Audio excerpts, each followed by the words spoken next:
was really surprised. The Bears the last 2 years in free agency have mostly gone offense. And last year in the draft, better picks, they went offense. So I would theorize, okay, they're going to figure this defense out. And they went tight end, wide receiver, offensive tackle. I'm like, Ben Johnson is running the draft room, I think. Did it surprise you? What did you make of that? Well, I think if you're a Bears fan, you're really excited to see that Ben Johnson and Ryan Poles are together. Like, I think they're on the same page. That's not something you can say in Chicago for a long, long time. But I think they're setting this up to find out if Caleb Williams is, in fact, Ben Johnson's guy. And, clearly he's got the ability. He's got the potential. We have not seen the execution on the field. So, obviously he goes out and gets his Sam Laporta type guy at tight end. He's got the wide receivers. He's building up front with the O-line. He goes and gets Ozzie Trapillo, an underrated second-round pick. I think it's going to be all set up for Caleb to either be the guy or not be the guy going forward. I love the draft. I really love what they did in Chicago, but now the pressure's on the young quarterback. Yeah, that's so funny.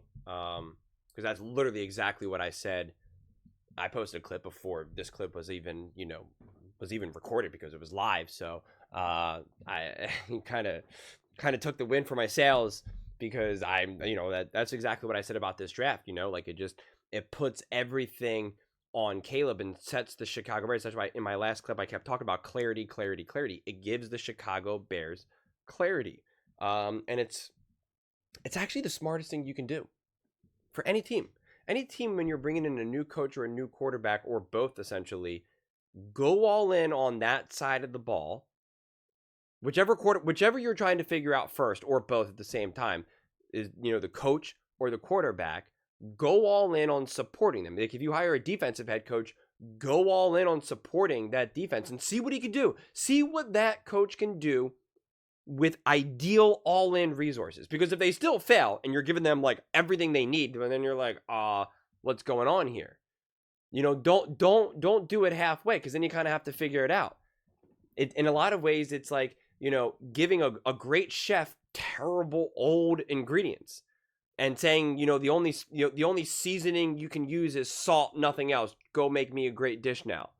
It's like, well, you don't really know how special that chef is until you give him all the ingredients, full access to the kitchen.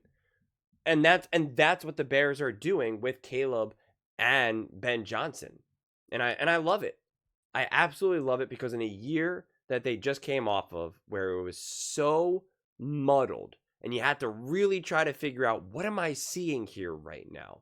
What am I seeing? What is the truth of this? And it would stress me out, because I like to be accurate. I don't always need to be right, but I like to be accurate, at least in the assessments, and figuring out, and drawing conclusions based off of like actual concrete logic and not just hopes and dreams and fandom.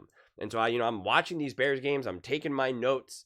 I'm listening to other people. I'm looking at the stats. I'm, trying to figure this out. And it was hard. It was hard. There was such a lack of clarity. They went all in on clarity. And I love it. When you really look at it through that lens, it was the perfect draft. It was the perfect draft. They absolutely knocked it out of the park. I mean, when you really kind of think about it, they got arguably the best head coach hire, and especially the best, like, true, pure offensive head coach hire in like a decade, like in a very long time. Like, Ben Johnson technically has the potential to be just truly one of the most special coaches you can be. They drafted Caleb Williams last year. I understand he did not live up to the hype from day one, but he's supposed to truly be a special quarterback. You drafted awesome weapons. You took care of the O-line in free agency. Like, you're really going all in on building a special team.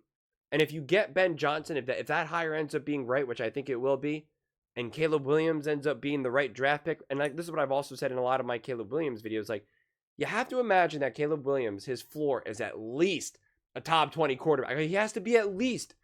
He has to. You're telling me that he can't be as good as like Geno Smith, Baker Mayfield, Dak Prescott. Like, he can't be like I understand. Maybe he never becomes Patrick Mahomes, Josh Allen, Lamar Jackson, Joe Burrow, whatever. And again, I'm not saying he can't, but I'm just saying, let's say he just never does. You're telling me that he can't be Dak Prescott? He can't be Baker Mayfield. He can't have years like Kirk Cousins. Like, come on. And if you combine that with a great roster and an awesome head coach in Ben Johnson, an awesome offensive head coach and play caller and play designer, and offensive guru and genius, I mean, that's a perennial playoff Super Bowl contender then. Like, again, the rest is just like, can you round out the roster? Can you build a top 5 defense, top 10 defense? And then there you go. And, you know, the rest will be on Caleb to, like, elevate and not shrink in these big moments. But I'd argue he's already kind of proven that. From my viewpoint, he's proven that the moment isn't too big for him. Because things were circling the drain last year. And things were getting messy. And I got news for you, man. When you're in someone like Caleb's situation, and you got a bad O-line, and your coaches are being fired, and you're a rookie, you feel the pressure, you understand. I mean, he's kind of talked about this a little bit, like, it is hard to play football now. I mean, think about when you're a quarterback, how little, especially when you're a rookie, how little control you have of what goes on the field. This isn't high school. This isn't backyard ball. You are at the mercy of the players around you and the coaching staff around you. And it's not like Caleb was like this big 6'5" athletic freak where he's just going to be like, all right, I'm going to do it myself. I'm going to rip off a 25-yard run. I'm going to barrel through and get this first down on 3rd and 4.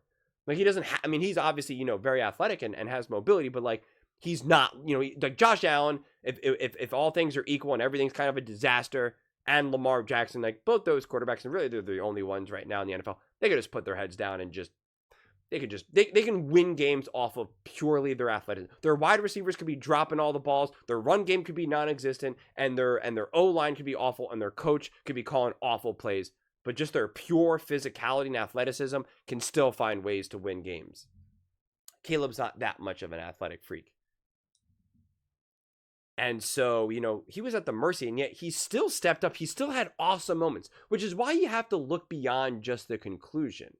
And sometimes you have to look beyond what the season looked like as a whole. It's like, let's just look at a couple of these moments and be like, oh, wow. Yeah, this was a really ugly game. He didn't play great, especially in the first 3 quarters. But in key moments, he didn't shrink. He stepped up. He did put his team in a position to succeed. Did they win? Did they come away with the win? No, they didn't. But he still showed it. It was still impressive. And the pressure could not be higher. So I think there's so much more positives from Caleb's season than people really want to give credit for. And this is part of the problem of people who just want to live in this like immediate conclusion society. I don't want to say society. It's like too strong of a like society, but it's just like people want to reach their conclusions and they want to be right, and they want to be right now. So people want to be like, Caleb wasn't good. Haha, told you. He's not good. He's not good. And any of the positives, like, didn't happen. He's not good. And I'm right. And I said it years ago. He's not. I told you years ago he's overrated. They so desperately want 2 years from now for them to be like, I told you back when he was first drafted, he was nothing. And then you can't look beyond that. But when you actually do, and you actually depersonalize it, and you take a step back, you're like, there's a lot to like here. And now there's a massive amount to like with the Chicago Bears. And you know what? They've knocked it out of the park because they could have done weird, goofy stuff. They could have kept Eberflus. They could have kept Justin Fields. They could have traded picks. They could have hired, you know, and I defended some of these conversations, the Mike McCarthy's, the Pete Carrolls, because I argued it would be, you know, beneficial to have like an actual seasoned veteran head coach. You don't have to play this game, but they could have gotten Brian Flores. They could have done all this messy stuff. They dropped the ball not getting Harbaugh a couple of years ago, but they went out and got Ben Johnson. And then they went all out and all in on supporting this offense. So like Hasselbeck said, oh, you know, they're really going all in to support and give Caleb everything he needs so they can figure it out. But it's the same thing with Ben Johnson. It's like, can you be a great head coach? Can you repeat the success that you had in Detroit? We are giving you everything. Everything. Let's see what you can do when we give you everything. Because if it's not great, well, that's telling. And if it is great, good. We know that now. Now we would have to just figure out how to round out the rest of this, how to bring it home to an actual Super Bowl. So I love it. There's absolutely nothing negative you could say about what the Chicago Bears have been doing. Nothing. But those are just my thoughts. I'd absolutely love to hear yours. What do you guys all think about the Chicago Bears? How this offseason has gone for them? Let me know in the comments below. I read every single comment, so whether you agree with me or disagree with me. Either way, let's get in some discussions. Let's get in some fights. But ultimately, let's just have some fun. And please do consider subscribing. We're building an amazing community here, and absolutely love to see you part of it. I want to build something that we all genuinely feel connected to. Something that we're really excited to be part of. I think we're on our way to doing it. And please don't forget to give this video a thumbs up, as it really does help the visibility and the algorithm. Thank you so much. See you next time.